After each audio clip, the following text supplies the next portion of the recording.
Hey, Jonah, thanks so much for joining us once again on the Science of Psychotherapy podcast. Great to catch up. Thank you so much for having me. And I was telling you offline before, but you two are two of my favorite podcast hosts that I've had the pleasure of meeting. So I'm pumped to be back anytime. Well, thank you very much, Jonah, and it's goodbye from us. Yeah, thank you very much. I'm so glad that you enjoy the experience as well, because we know our listeners have a great time, and we have quite a few who tune in every week. But we've wanted to bring you back, Jonah, because you have not rested on your laurels, and we certainly had that wonderful book last time, Awestruck, which was great. I mean, of course, my favorite topic, wonder and curiosity. But you've been keeping on things. You've set up yourself a great website. You've got a fabulous newsletter. We catch that when that comes out, but we want to talk about that, the website, a couple of other things, but the new book. Just out in December, Happily Even After. What a great title. So, Matt, what will we do? Will we just let Jonah talk for a bit about stuff? Jump in. Tell us about the book. Tell us what happened. Give us the build up and how you got there. Yeah, and I appreciate the kind words about the title, and hopefully the book lives up to the title. But yeah, I think last time we spoke, we talked about how for years I've always been really interested in the other side of the coin, not just misery, stress, diagnoses, pathology, but also, who are we at our best, and how do we find fulfillment, meaning, purpose, and happiness? Yes, in this challenging life that we all live. And as I started to really dive into that more, and I was inspired, I would say, during the pandemic. Not to say the book has to do with the pandemic, but I think like a lot of us, finding ourselves going through it on various levels and thinking to myself, how can the skills for well-being, sort of these applied positive psychology principles that I've written about and talked about previously, do they apply during times like this? Or should we put kind of a quarantine on happiness until the end of, when things settle down?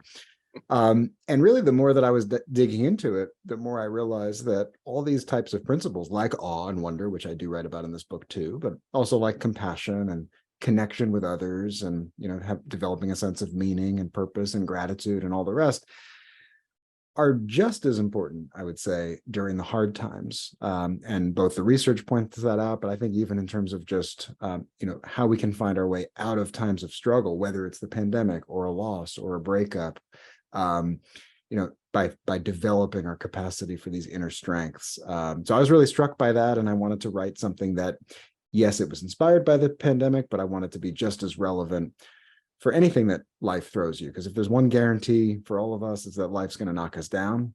And how do we get ourselves back up and flourishing and being at our best again, so that we can face the challenges of life from a place of resilience? That was really what drove me to write Happily Even After. So yeah, the book has about 12 core principles, and every chapter covers on a different one, with some practical strategies that we can use to bring all those ideas to life. Yeah, I think so important. I'll just quickly jump in, just a comment, and then Matt's got a question to follow. The journalistic family, journalists in the family, I mean, I'm always sobered in a positive way by these wonderful journalists in war zones, in famine zones, in flood zones, going around, and the people will say, "Oh, welcome to my house. Come in. I'll see if I can find some food for you."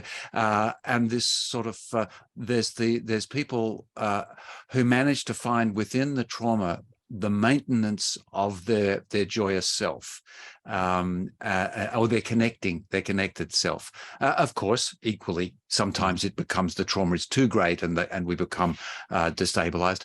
But it is that great effort, and we forget that people do it all around the world all the time. All the time. Yeah.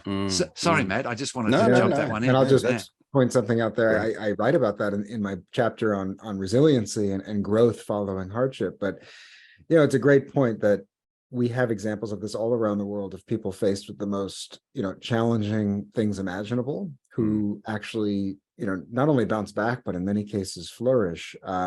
Yet we don't really study them in the way that we study the people with PTSD, for example. Yes. And I'm certainly not saying we shouldn't study PTSD. We should, absolutely, great life-changing treatments. But, there's about 4 or 5 times more people that experience post-traumatic growth than post-traumatic stress. Well, this was Barbara Fredrickson and doing Yeah. the Broaden and Build. She said, wow. And when she got in there, she found that actually positive emotions and activities were more difficult to pin down to one particular outcome, which is like good. Yeah. I have a Yeah, I positive think so. emotion and I get a whole flow of things. So it's very nice. Yeah. Absolutely. So that potential for growth, even though the time is difficult, is way beyond when we're just sailing through good times. And Jonah, you said that you feel like the recovery of joy is as important during the hard times. I would argue that it's more important during the hard times. And I think it's fantastic that you've made it very pragmatic. Because when we are going through hard times, and we know from neurobiologically things shut down, and it's harder for us to maybe be spontaneous, and so if we got a plan to follow, then all the more brilliant for a plan to recover joy. Can you tell us a little bit more about the pragmatics of what you have in this book? Yeah, because to your point, I think what I certainly didn't want was a really, maybe an interesting, I would say, theoretical case that someone, if they studied it, in dense prose for 10 years, they might be able to glean some idea or two. I wanted to really have something where, like a philosopher, almost every chapter would include, 5, 7, 10 different, in some cases, single paragraphs, single prompts, one page, exercises that we could do to cultivate those different skills. So as I mentioned earlier, we have about 12 different core concepts that we cover in there, ranging from self-compassion to mindful awareness to gratitude, awe, optimism, hope, and so forth.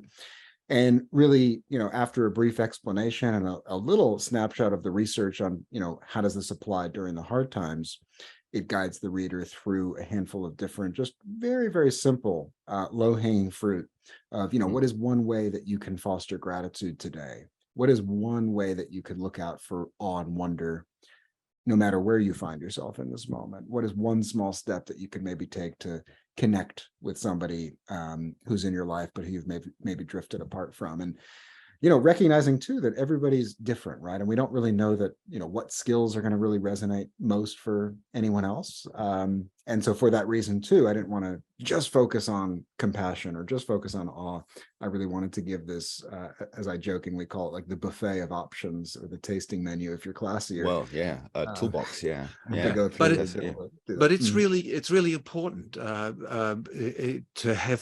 to appreciate the individual resonance. So people might read the 7 things and 1 or 2 of them only light up, which is fantastic. Because I was talking with a client yesterday, and I've been talking about things. Dan Siegel too, sort of that edge of chaos, edge of rigidity, and one of the things that we talk about, we also have it in our book as well, Matt and mine, but talking about the need in rigidity for creative increase, for a creative expansion, and then in times of chaos, we need that creative containment and sort of regulation. And it's the way you've got both going along beautifully in the book. And people will just find when they're reading and they just go, oh, I didn't like 1, 2, and 3, but I loved 4. Great. I think that's the point. Is that the point?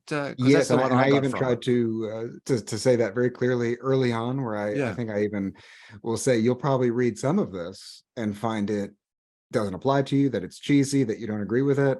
Wonderful. In that case, just skip to the next thing. We're not going for that tug of war of trying to sell you on it, because how could I could read a book that's great and they might have 10 ideas in it, and if I resonate with 5 of them fully and 2 of them a little bit and 3 of them seem like nonsense, then that's great. So I have to ask, do you resonate with all of them yourself, or do you have? Great question.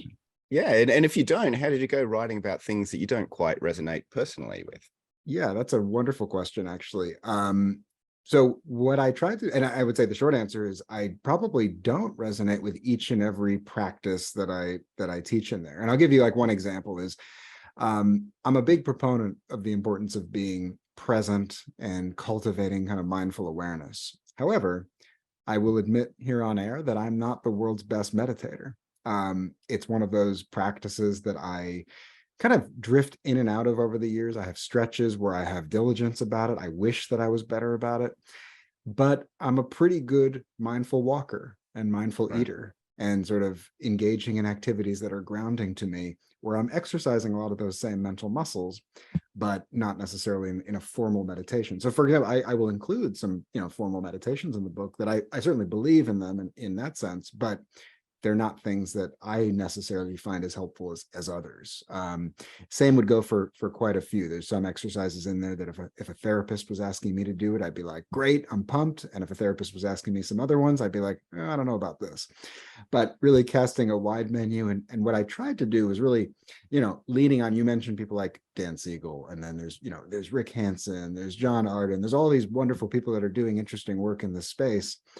So really kind of put the cart before the horse and learn of what has been shown to make a difference in these skills that I'm trying to teach, and not have it be so much driven by, well, what do I like, but more what's out there that seems to work, and kind of have things guided from that direction more. Yeah, I mean, we applaud that, because the one size fits all sort of ideology is damaging, I think. And sort of, here are the 3 steps that will give you this result. And well, I know it's marketing. Probably would sell more books if I did that, but yeah. But here's the 7 steps per chapter that you can choose from, is actually a much more honest and much more humanistic and creative and wonderful way of doing things. So we like it. Yeah, and I think it's also just more, as you said, realistic. And I think we should always have humility, whether we're coming at it from a writer standpoint, whether we're a clinician standpoint. Is, we're very good as a field, I would say, of knowing, hey, on average, if I take 100 people and I randomize 50 to do this, 50 to do that, I generally think, these 50 might have better outcomes, right? But for an individual level, we're really not particularly good. I mean, I think that's actually a real growth area that our field of psychotherapy could stand to keep moving into, is just to figure out, whether it's based on personality, whether it's based on background, values, culture. I mean, you name it. There's all these, things that go in that messy pot. What type of a therapy, what types of intervention, what skills are going to work best for that person? I think it really behooves us to be curious, to be humble, to be flexible, to be willing to fail, and then, try again with something else, instead of pigeonholing, which I think, sometimes if we're trained very narrowly, we can fall into, or if people become very big believers in that one thing, right? Like, I'm a big ACT person, or I'm a big DBT person, and then everything kind of gets seen through that lens.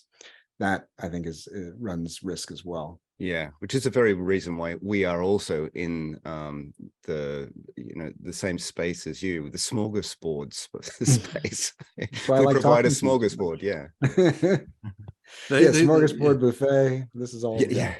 Yes, the very rich and selected buffet. But it's interesting.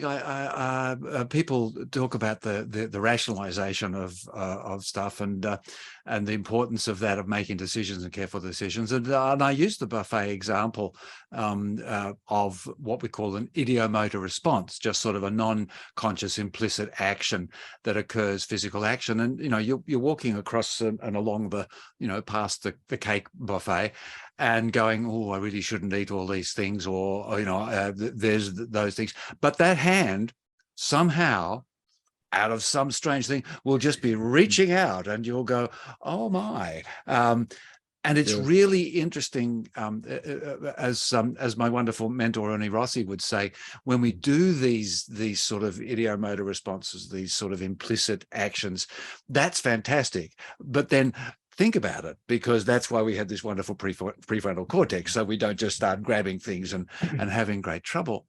And I think that's the way that this book is really well appreciated. Where do you find yourself reaching out? And then you can take it yourself a little further. That's interesting. Why am I reaching out for that one? What else does that tell me? I found that there was a whole sort of several I suppose the iceberg beneath the water thing that you can then go through in what we sort of say deliberate practice, personal assessment. And how have you gone with feedback from people? Have you been managing to get to get an idea of how they've been responding to the book?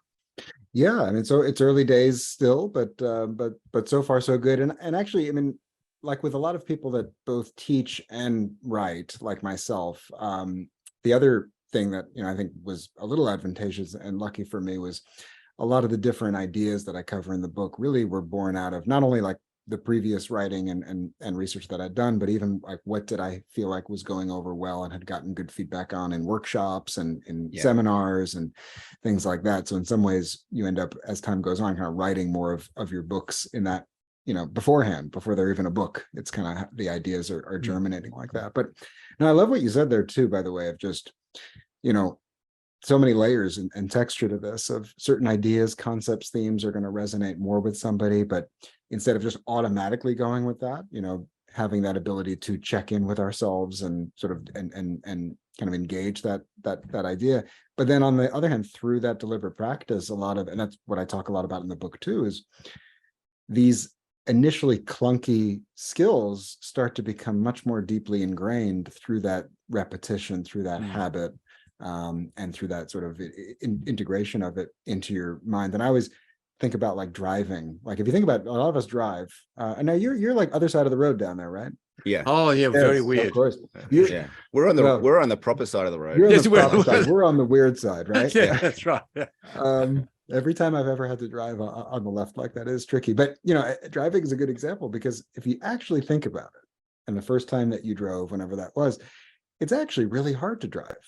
Like there's a lot of things that you have to do, even if you're just driving automatic, forget about it. And if you're doing manual, then that's a whole other ball game. But like all the things that you have to simultaneously be thinking about, doing, monitoring, checking, it's a lot, right? And yet it's a skill that over time, most of us are doing each and every day, so much so automatically that we don't even notice the road around us, which is kind of scary if you think too much about that. Yes, it is. Yeah, I remember in driving in America, and I'm coming up to a roundabout, and everyone's flashing their lights and their horns, and I'm thinking, what are they doing? And then there's someone coming head on at me on the wrong side of the road, and then I realize, oh, that's actually me. That's scary. Yeah, I do a lot of talking to myself, when I'm turning around. I keep the middle lane, keep the middle next to you. But also, as you're saying, you moved away from this. I guess we call it procedural memory, where we get practical steps that we do. But I think this goes conceptually as well. What you're saying, for example, our favorite thing, talk about wonder and curiosity. I mean, curiosity certainly is something that is consciously, you can consciously choose to be curious about a particular thing that interests you. But to actually be curious as a foundation, as a fundamental organizing rule principle in your life, does change everything. And I think the certainly going back to the awestruck book, that's a great one. I mean, we talk about it in some chapters in the books we do, that this shifting of the frame of reference, what I call the orientation of your perspective, that I think is something that, as you're saying, once you do these practices often enough, you start shifting what underlies the foundational stuff. And that's the point of that beautiful driving example. Yeah, and that's the aim with all of this, right? If I can go from a person who practices, gratitude to a grateful person, if I can go from a person that, consciously looks for that spark of curiosity to becoming a person that's just a curious person, a person who sort of practices mindfulness on a, whatever kind of basis, to somebody who's present.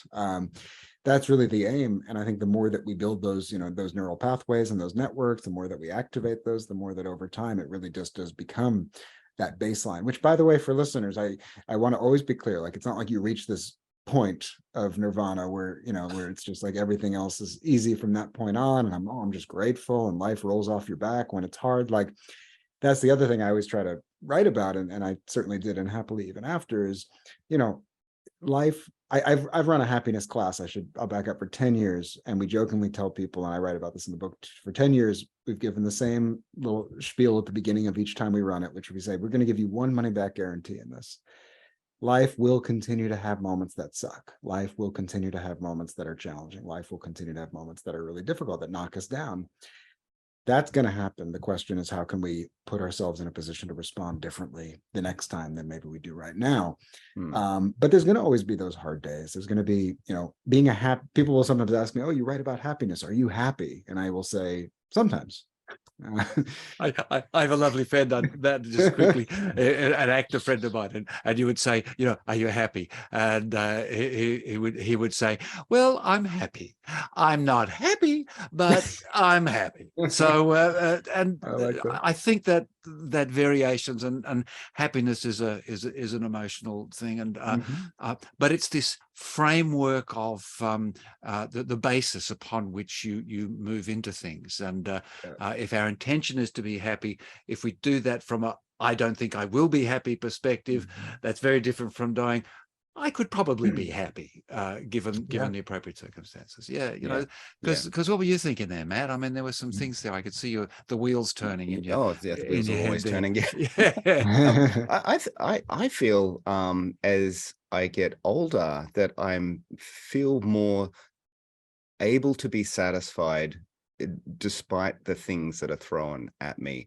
Now, satisfied probably could include happiness. Sometimes it's kind of the opposite, not allowing depression to overtake. And so I think we talked about this last time, Jonah, the spectrum of sort of the mode that we're in. And so I wouldn't want people to have you would obviously have all the time, people have the false idea that we have to be sort of happy all the time, and that kind of feels a little shallow as well. Yes. We don't want to miss out on the depths of what life offers as well. Absolutely. And sometimes and I think this is actually, it's a whole little slightly different topic, but on topic, which is, I write about this as well, where I think I have a love-hate relationship even with that word happiness, because it can evoke that very sort of shallow, flippant image in our mind. And some people prefer well-being, some people prefer to talk more about contentment or meaning. And as I write about it, it's like some of the research on happiness is a little confusing because they're really talking about three different types of happiness. There's like the hedonic happiness, how are my emotions doing day to day, hour to hour, but that's actually the least important. Deeper down in terms of that foundation, you've got contentment, satisfaction, kind of when I step back and look at my life as a whole, how do I feel about that? And that is something that, by the way, does sort of get better with passing years. Like we tend to feel more content typically on average. And then third is that sense of like meaning, purpose, connection to something bigger. And if you think about those last two, like, can I feel content and have a sense of connection to something bigger? That's not so much about like, am I feeling joyous all the time? Am I jumping on cloud nine? It's actually like a much more stable, secure place of like, do I get there through feeling present and grateful and connected to people that matter, doing things that matter, doing acts, being kind to people, receiving kindness from others, being good to myself, etc. Much more of a stable, and I think accessible and achievable direction to head, instead of just focusing so much on the emotions as we sometimes tend to with this. So much wisdom coming out of a bloke with no gray hairs in his beard yet. Well, I have a confession to make, just because you put me so at ease. I do have gray hairs in my beard, but I was recently being recorded for something, and I thought to myself, I wonder if that Just for Men stuff to dye the beard a little bit it would make me look good, which I haven't admitted on air to anybody before, but exclusive here. I don't even bother growing it anymore. I just look like Harrison Ford on a bad day. It's dreadful. People give me money as I walk past them and things, but no. So this idea of intensity. It's a very Western idea of the importance of intensity, as different from the value of foundational comfort. And I think this, and I've said it before, but comfort is such a fascinating word because it's based on the root of the word to strengthen, and that actually comfort strengthens us rather than softens us. And so these things you're talking about are so valuable in the way you talk about them. And this is why we, of course, support, what you do. But people can actually get a bit of a look-see at this if they're in the right part of the world, because I was just noticing you've got a conference you're going to be attending in Canada where you're going to be doing some workshops. This is where, now that's going to be online, and it's also going to be in person in Canada, I believe. Seeing as how it's being run by people in Canada, so I guess it is. But just tell us a bit about that. It's a mental health summit. I mean, these things are going in. What's your participation, and what sort of are you feeling about this being in person, the attending, getting a conference face to face again? Yeah, thanks for asking, and for kind of giving me the opportunity to plug, but hopefully in a non-obnoxious way. This in a happy way. I've been really, really grateful that some of, as the world has slowly begun to open up more, that there's been a bit of a return away from just doing kind of the exclusive Zooming that I've been doing the last few years with a lot of these talks, to more in-person workshops, seminars, retreats in some cases. So that is increasing as we head into 2023. And if anybody happens to find themselves in the States, I've got things coming up in California, in Canada, just not in the States, obviously, in Washington, D.C. in March. Next month, I'll be at the Psychotherapy Networker conference there, and in Sedona and a few other places. So if you happen to be kind of in this part of the world, I know I'm still trying to make my way back to Australia, as I was lucky enough to do just before the pandemic for some talks, and hopefully that happens again. But yeah, I'm thrilled that it's picking up again, because there really is no replication. Like, on the one hand, I'm so grateful to be able to have done all the virtual speaking, and I had a moment in the beginning of COVID thinking, like, am I just not going to get to do workshops anymore? And then luckily that has opened up a lot of doors virtually. But as the in-person has started to pick up, it's been a true delight to be able to reconnect. And I talk about flow in the book, and I'm sure that you all love to think about that too. And to me, two of the activities that give me that flow state, where an hour feels like 5 minutes, are when I'm doing these kinds of workshops, and as well as writing. That for me, those are definitely flow states. But yeah, I've got these events coming up, including Canada, including DC. You can go to jonahpaquette.com for more of those information. But I'll be doing workshops largely on the types of topics that come up in my books, both Awestruck and Happily Even After. So I'll be doing a talk focused on resiliency, that sort of is a 3-hour workshop for clinicians, and finding resiliency through these types of skills for well-being, as well as a course on awe and sort of the science of awe. And I love doing that one too, because a lot of the time, both audiences, whether they're public or clinicians, they know about awe, but they don't really realize, I think, still how amazing these moments are for us. So I love to talk about sort of the benefits, how we can sort of engage more of that in life. So that's all coming up in the next couple of months. You've got a TEDx too coming up. Is that live or? Yes. Thank you. Yeah, I forgot about that. Maybe I'm willfully blocking that out of nerves, but yes, I was lucky enough to actually just give a TEDx talk last weekend, actually, in Woodside, California. That one is behind me. And that one talked about, essentially talked about mindfulness and gratitude as two pathways towards a meaningful life. But then in Sonoma, California, it'll be held in a city called Santa Rosa, and this will bore the Australian listeners. But that one will come up in about 4 weeks, just about from now.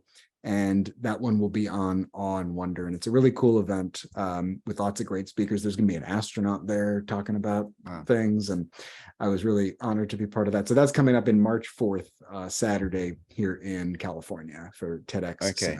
So now we've done the great promos, which is great, and for everybody to get out and have a look. Can you give us a couple of sort of specific tidbits, a couple of some nice little things, some takeaways for our listeners and viewers here in getting to that awe state, or utilizing and expressing those things? Yeah, great question.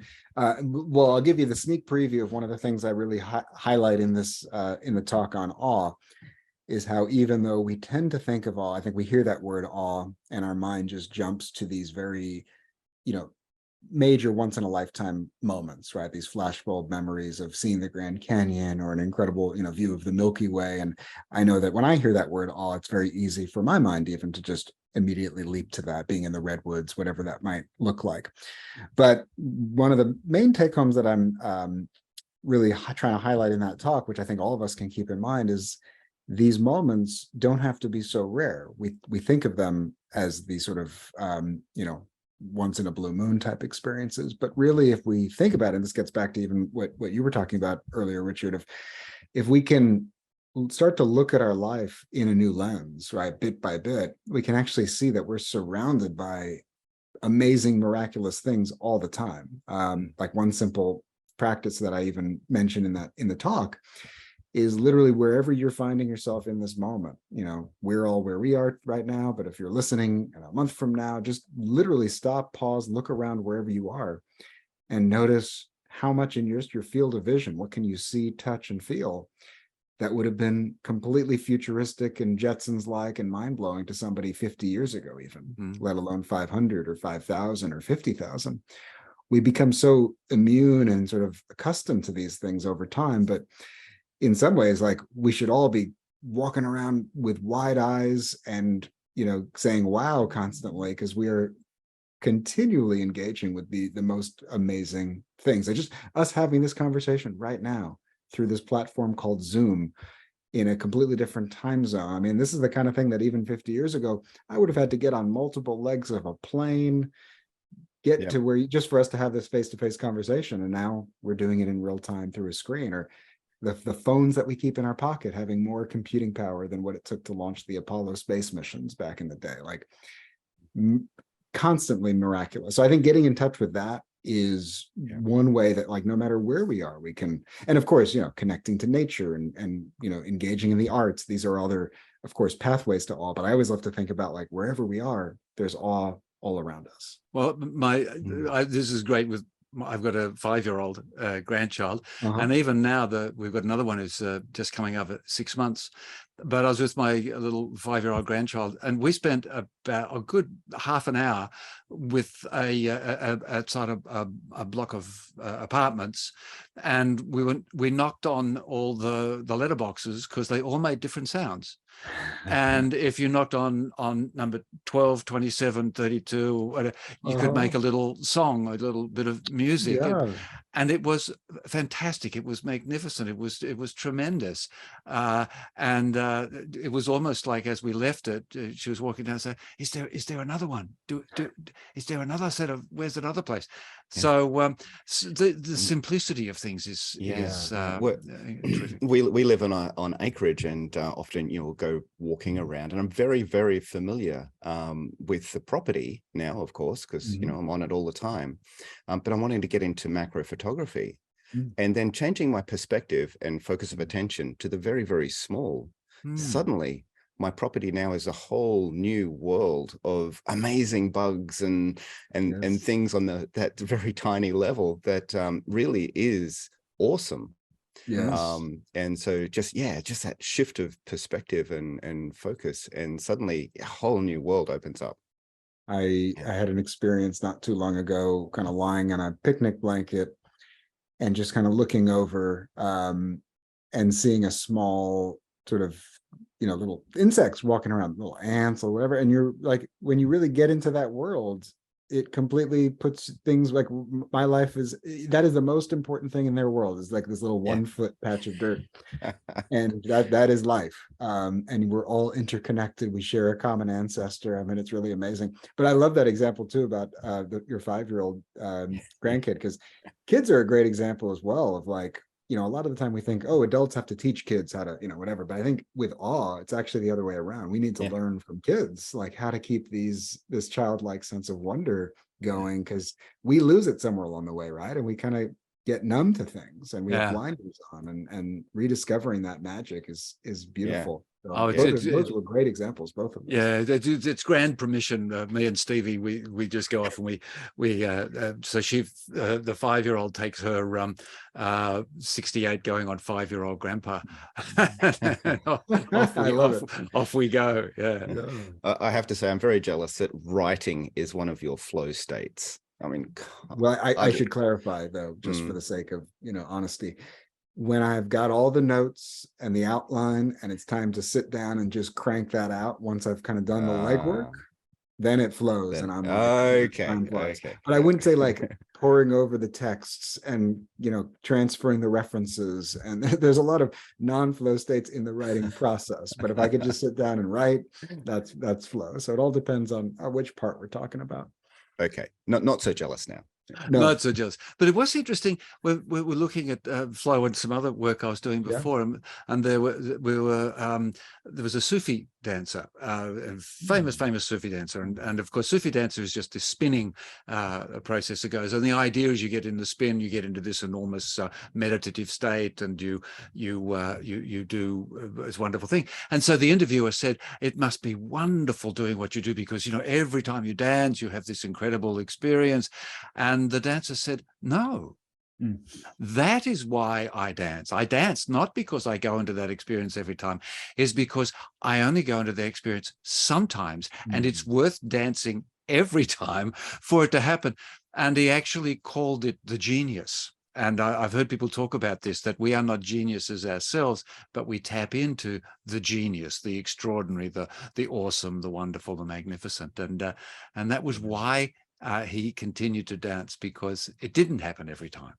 No, and that makes total sense though. I mean, through that lens of flow, where if it was, some of the reason that it's so gratifying is like you're on that nexus of your ability and the challenge, right? And you're constantly just trying to get one step beyond your current comfort zone. And sometimes you reach it, sometimes you don't, right? I think the same thing with musicians, with great athletes, where sometimes you don't have it, and then sometimes you have that, Michael Jordan type moment where everything's happening and it's like, that's the moment.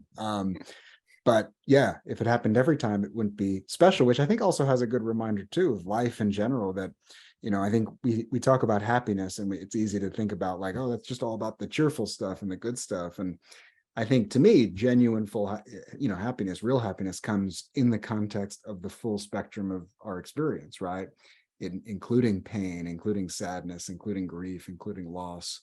And that it's, if we could surgically excise all those painful emotions from our catalog, it would be a really bad idea. Like, we want to have that. We just also simultaneously want to find ways to not live in the pain, to not be stuck in that place, right? To kind of come out of it through the types of skills that that we talked about here today. But it's about, both, and the full integration of the two. Fantastic. Now, I just wanted to, well, most of our listeners would be in, mental health, they're mental health professionals. And so I'd like to pitch your book to them as well. As much as your book is in the self-help sort of genre. Yeah. I think this is a great collection of tools. It's it's another toolbox of things. And I think this would be very valuable for clinicians as well, not only to pass on to clients, but also to glean for themselves, so that they can basically, replicate what you do. That was definitely my hope in writing it, is that, yes, it could be something that the general public or clients could benefit from, but also that clinicians could be able to, and even ideally as a clinician, be able to read like 1 or 2 chapters, if and be like, I want to just get a sort of a warp speed version of the, the benefits of self-compassion or gratitude and how to apply that after hardship, and kind of go from there with some skills to do it. So yeah, I think it can be hopefully appropriate. That was the idea, with all kinds of different audiences. So hopefully, if you're a clinician out there listening, Happily Even After is something you want to check out. And I also want to just one more plug. I've started to give away a free, for anybody, whether you're a clinician or the public, a free e-guide on 10 habits for happiness if you sign up for my newsletter through my website. So if you go to jonahpaquette.com for a time-limited period, I'm giving that away, and it kind of gives you some free information that you can download there. And if you want to unsubscribe after that, you're welcome to. No hard feelings. But but that's fabulous. So, I mean, it was interesting what we were just saying about the personal stuff and the interpersonal. As therapists are more interpersonal, but someone put it very wisely, and I'm just thinking, it might have been Ernie Rossi, or it might have been me. I don't know, but just saying, almost anything we can do personally, we can do interpersonally. Right. And so it's very important for therapists to understand what we can do and what can be done personally. And as I say, so we can recognize what they're doing, and we can offer, and the other person can recognize what we're offering. It's really important, I think, for therapists to look at some of the valuable self-help stuff that's got or self-development work, as well as client as therapist development work. So it's really all the one thing in the end run.